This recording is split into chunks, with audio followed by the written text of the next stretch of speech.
বগুড়া জেলার শেরপুর উপজেলার বিশালপুর ইউনিয়নের বিরাকৈর গ্রামের একটি বরেন্দ্র বহুমুখী প্রকল্পের সেচ পাম্পের গতকাল রাত্রে কে বা কাহারা তিনটি ট্রান্সফরমার চুরি করে নিয়ে যায়। এই চুরি করে নিয়ে যাওয়ার পরেই এই মাঠে যারা কৃষক ধানের আবাদ করছে তারা অনেকটা বিপাকে পড়ে গিয়েছে। সেই সঙ্গে বরেন্দ্র প্রকল্পের আওতায় যিনি মালিকানাধীন রয়েছেন স্কিমটির, তারাও খুব অসুবিধার ভিতরে পড়ে গিয়েছে। কারণ আরও 2 থেকে 3টে সেচ এই জমিগুলোতে দিতে হবে, তারপরে হয়তো বা এই জমিগুলো ধান কাটার উপযুক্ত হবে।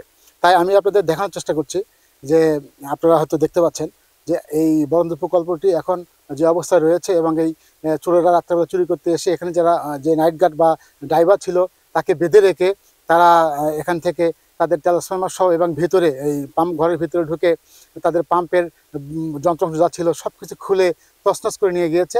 এবং পাম্পের যত কিছু যা কিছুই ছিল সব কিছু প্রায় নিয়ে গিয়েছে।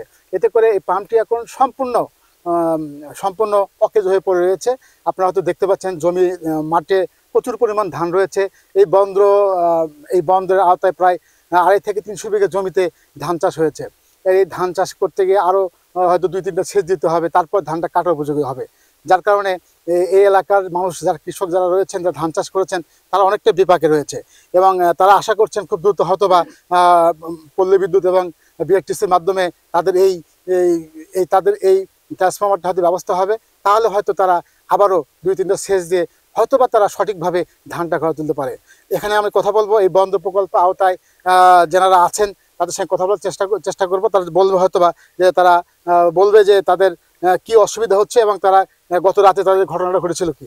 আচ্ছা ভাই, আপনাদের এই যে বরেন্দ্র বহুমুখী প্রকল্পের যে গত রাতে ট্রান্সফরমার চুরি হয়ে যায়, এটা আপনারা কখন জানতে পারলেন এবং এতে আপনার কি পরিমাণ ক্ষতি হয়েছে? আসসালামু আলাইকুম, আপনাকে ধন্যবাদ। কারণ হলো যে আমাদের এই দুর্দিনে আপনি আমাদেরকে সহযোগিতা করার জন্য, এবং আমরা অত্যন্ত একটা অসহায়ের মুখে আছি। আমরা জানতে পারি আমাদের যে এখানে যে ডেনম্যান ছিল তাকে প্রচুর হলো প্রহর করে এবং হাত পা বেঁধে মুখের মধ্যে গামছা ছিঁড়ে দিয়ে তাকে রাখছিল। এবং আমরা পরের দিন সকালবেলা আসছে, যখন আমরা তাকে ফোন দেই, ফোন যখন রিসিভ না হয় তখন আমাদের অবগত হয়ে যায় তাহলে তার কোনো সমস্যা হয়েছে। আসে দেখি তাকে হাত পা বেঁধে মুখের মধ্যে গামছা দেওয়া ছিল।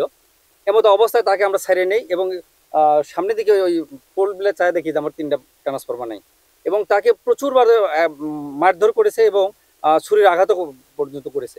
তো এখন এই মর্মে যে আমাদের এই মোটামুটি আমার 250-300 বিঘা জমি আছে। এই জমিটা এখনো আমার প্রায় 1-150 বিঘা জমি ছেঁচা দেওয়া লাগবে, প্রায় 3টার মতন দিতে হবে। তাহলে এই ছেঁচাটা আমাদের এই কৃষকের তাহলে আমরা কি জবাব দিব, এবং আমরা একটা মহামারী একটা বিপদে পড়ে আছি। সেক্ষেত্রে আমি কর্তৃপক্ষের কাছে অনুরোধ জানাবো যে আমাদের এই বিপদের সহযোগিতা করার জন্য, এবং আমাদের এবং দ্রুত সহযোগিতা করলে আমরা কৃষকের কাছ থেকে একটা অব্যাহতি পাবো এবং আমাদের এই ফসলাদির থেকে আমরা একটা লাভবান হতে পারবো। ধন্যবাদ। আপনারা শুনলেন এখানকে যে বন্দর প্রকল্পের যিনি তত্ত্বাবধানে থাকে বা যে মালিক বলেন, তাদের মুখ থেকে এই কথা। তারা খুব বিপাকে রয়েছে। আসলে এই কৃষকরা, আমাদের বাংলাদেশ একটি কৃষি প্রধান দেশ, এই দেশে প্রায় 80% মানুষ কৃষিকাজের উপর নির্ভরশীল।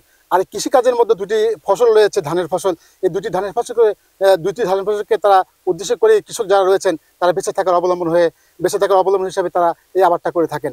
আর এই আবাদের শেষ পর্যায়ে এসেই তারা অনেকটা বিপাকে পড়ে গিয়েছে এই আবাদটা নিয়ে।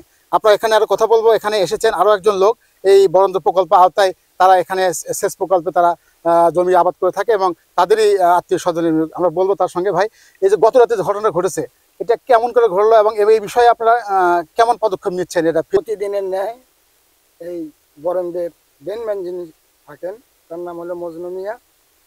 উনি রাত 9টার দিকে বরেন্দ্র প্রকল্পে আসার সঙ্গে সঙ্গে 5-7 জন লোকজন তাকে অতর্কিতভাবে হামলা করে তাকে মনে করেন ঘরের ভিতরে জোর করে নিয়ে যায়, হাত পা বেঁধে মুখ চোখ বেঁধে বেদরভাবে প্রহার করার পরে তাকে ঘরের মধ্যে বেঁধে রেখে তারা এই ট্রান্সমিটার, যে 3টা ট্রান্সমিটার আছিল, 3টা ট্রান্সমিটার তারা রাতে চুরি করে নিয়ে যায়। 9:15টার দিকে আমি লাইট আর কোদাল নিয়ে ডিপ ঘরে যাচ্ছি।